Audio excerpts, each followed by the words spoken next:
Hello everyone, welcome to the Q&A. For those of you who are new to this series, the rules are very simple. All you have to do is leave your questions down below and hopefully they'll be answered on next week's show.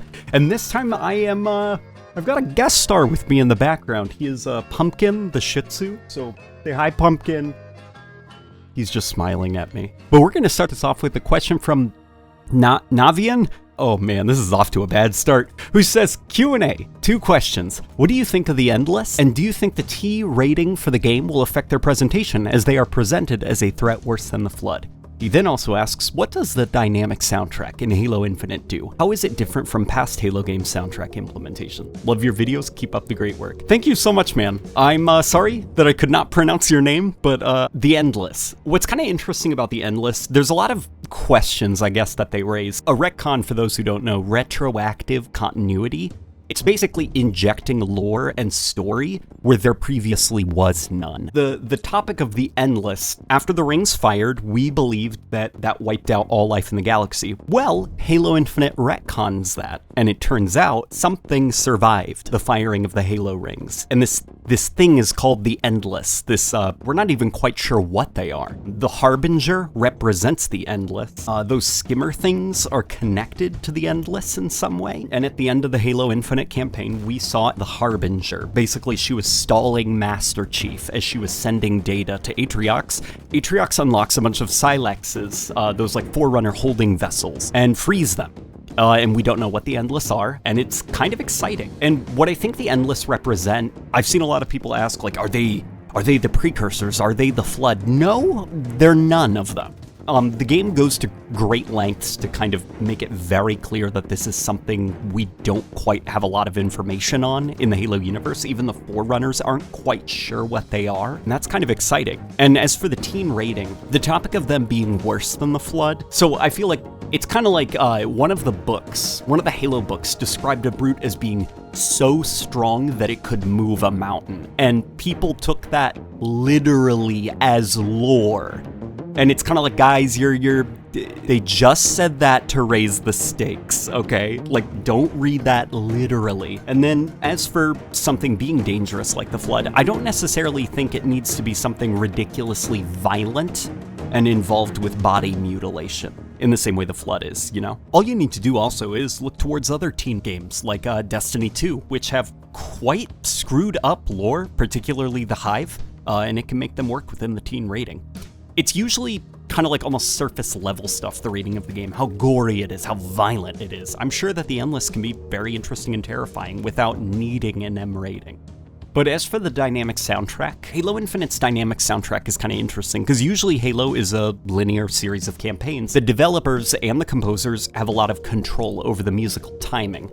Well, when you're in just a big open space where the player can go anywhere and do whatever they want, you don't have that same control. There will be kind of like long stretches of silence, just like ambience and stuff. Usually if you're climbing or you reach certain elevations, you'll get a bit of soft, dreamy, wonder-like music to kind of like enhance your sense of exploration. But then when you find yourself in combat, you'll start to get some drums. If the combat is maybe getting heated up a little bit, you'll start to hear some strings being layered in. But typically the soundtrack tries to kind of fit the context of what the player is doing in the open world, if that makes any sense. So the next question comes from Megatron, who says, what are your thoughts about a campaign DLC based on the dead Spartans we find in Infinite? I think it would be cool to get a 2 to 3 mission side story leading up to their death, which could be the last cutscene, and have it be called something like Spartans Never Die. This is purely hypothetical, but what are your thoughts on that? So that's actually a pretty solid idea, because there's already kind of like that emotional connection to some of those dead Spartans, but I also think it's cool from just like a cost-saving measure. So there's a lot of unused space in the open worlds of Halo Infinite, and actually there's kind of like pockets of that open world where I would stop and I'd just look around and I'd be like, you know what? Put some rocks over there, maybe put a crashed Phantom over there, and you could create a linear environment out of these. You could make a traditional Halo level out of some of these structures and these environments, using those dead Spartans as kind of the catalyst for kind of a low-budget DLC would be pretty cool, because I think ultimately the best aspect of Halo is its combat encounters, and any excuse to have more combat situations is a good thing. Traditionally in Halo, I actually don't mind reusing geometry too much, because I think the best aspects of any good Halo campaign are the strength of its encounters. Combat Evolved is a game that, while it's tedious that you have to replay it a lot, especially in the second half, what holds it up so well is the fact that the combat loop is incredibly strong. And also I feel like using DLC as an excuse to kind of experiment with different formulas would be interesting. So in the campaign, you have an ability system that acts very differently from multiplayer. I would be more keen on unifying the two gameplay experiences and even toying with the idea of the Banished being able to use these equipment. Could you imagine a brute that loses sight of you and it shoots out a threat detector at you and they can see you? And then you kill that brute and it drops its threat detector and then you can pick it up and use it, and they all have limited charges and you can find them stashed in crates and stuff like that. It would be interesting to experiment with stuff like that, and you could do it in a contained environment. It's just good stuff to think about. So the next question comes from the Russian Knight. Did you like the Infinite campaign main villains? I thought they were pretty lame, to be honest. They never did anything to prove that they're dangerous as a villain. So it's interesting that you say that, because I don't know if I agree. The problem, I think, with the villains of Halo Infinite, it's kind of almost like a problem of just the style that they went for, both narratively and mechanically. So usually it's this obnoxious trend in open world games where usually what will happen is the villain introduces himself, vanishes, talks to you via the radio in this very intangible way, and then shows up at the very end of the game, in which you kill him. And what's kind of obnoxious about Asherum is that he also, unfortunately, follows this trope. And I don't know how much of that is just due to the way that he was written or just due to the format of the game. I was talking to Actman about this, and he actually made a very good point, which is, what if, instead of Atriox being there, beating the snot out of Master Chief, what if you have both Atriox and Escharum? You could have Escharum looming behind Atriox while he's, dangling Chief over space. And I do actually kind of agree with that, because the villains do kind of like, what they're doing is always off screen. You never actually feel like they're tangibly affecting the narrative in any meaningful way. If anything, it's actually kind of the Harbinger who's up to most of the stuff. The Harbinger actually accomplishes her goals at the end of the campaign. It's kind of interesting, because at the end of Halo Infinite, she wins. She sends that data to Atriox. That's what she was doing, and that's why she kind of takes off her helmet at the end and just allows herself to perish. Because the Harbinger, she wasn't even really a character. She was almost like whatever the equivalent of the Arbiter would be for the Endless. That was her role. She wasn't really an individual. She served her people, and once her purpose was done, her people were freed, she had no more use, and she allowed herself to die. So Escharum, I feel like he could have had more of a tangible impact on the plot, but as far as the Harbinger goes, I was actually pretty happy with her. So the next question comes from Ferret, who says, "Hey Late Night, I've got one question in two parts. What do you think about the Skimmers in gameplay, and what do you think they are in the lore? I've been utterly perplexed by them since release and would like the perspective of another lore fan on the matter." So, okay, I'm going to answer that. First, from the gameplay standpoint, the Skimmers, they are kind of like, I'd group them up in kind of like the Jackal and the Grunt in terms of combat importance.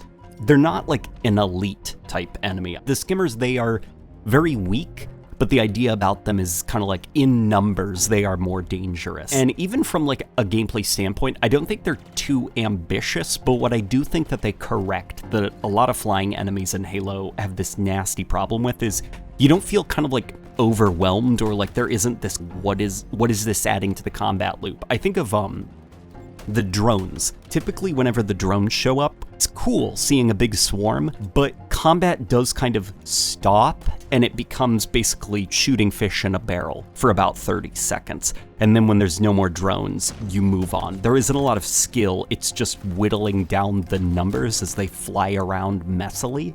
And then you think of the Watchers, where the Watchers were a bit more ambitious as an idea, but unfortunately with ambition comes a bigger chance of it messing up. And in the case of the Watchers, I do actually think they derailed the combat loop. They just were not fun to fight, and they were more disruptive than they were beneficial to Halo's combat. So the Skimmers it's like probably the most fun I've ever had fighting a flying enemy, if we're not counting vehicles, like the Banshee and stuff. From a lore standpoint, though, the Skimmers are kind of interesting. They're very kind of like squiddy, very tentacly. They're definitely connected to the Endless in a way, but we don't really know what they are, other than the Harbinger seems to have gifted them to Escharum.